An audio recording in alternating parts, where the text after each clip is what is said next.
G'day everyone, I'm back. It's a bit late today, but here we are with a reflection on Psalm 51. Now, for anyone who's new to these videos and just joining us, this is just a reminder that this isn't any big sort of exposition on any passage. It's just a quick reflection. It's not reflecting any great study of mine or anything. It's just some thoughts that I have as I'm reading through the passages myself. So Psalm 51, we're not going to go in great detail on the verses on this, but again, I'll leave you to read it and come back and I'll have a few thoughts on what's going on here. So Psalm 51, what makes someone a Christian? That is someone who's saved by God's grace through Jesus, different to anyone else. Or another way of putting it, what stops people becoming Christians? I mean, without getting all theological, because yes, there are good theological reasons why people don't become Christians. Well, the answer to the first question, what makes us different? One of the answer may be humility.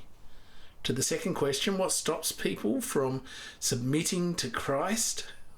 One answer again, it might be the opposite of that, might be pride. That is to say, and yes, I know that this is massively oversimplifying, Christians know and admit that they're sinners. And more than that, we admit that we're sinners who are completely unable to rescue ourselves. And therefore, we fully rely on God to rescue us. So in a strange way, the psychological idea of religion is a mental crutch is actually underestimating. In reality, God is so much more than a crutch. He's not just holding up a weak leg. He's giving us life and breath, a beating heart and a working mind. And when I read Psalm 51, I think of the contrast between the first two kings of Israel, because of course this is King David who is writing this. The first two kings being King Saul and King David. Both of those kings sinned big time. But what was the difference? When Saul was confronted about his sin, he showed no remorse. He showed no concern even. When David was confronted with sin, though, he was repentant.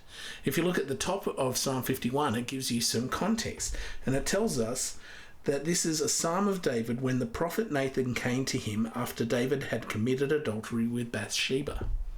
See, the difference is summed up really in verses 16 to 18. This is David's attitude. He says to God, "You do not delight in sacrifice, or I would bring it. You do not take pleasure in burnt offerings. My sacrifice, O God, is a broken spirit, a broken and contrite heart. You, God, will not despise." Saul thought God wanted sacrifices, but the prophet told him that what God really wants is obedience. In this case, a willing, soft, repentant heart. And that's why God could call David a man after his own heart, despite everything he did. Now, you know, this scene plays out again in the New Testament. Two guys who reject Jesus, Peter and Judas. Both kind of, in a roundabout way, do the same sort of thing. But the difference between them is what they did next.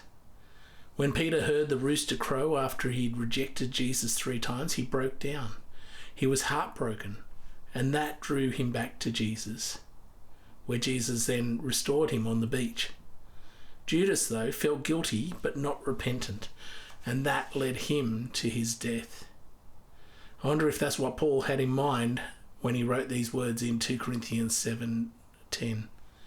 Godly sorrow brings repentance that leads to salvation and leaves no regret, but worldly sorrow leads to death.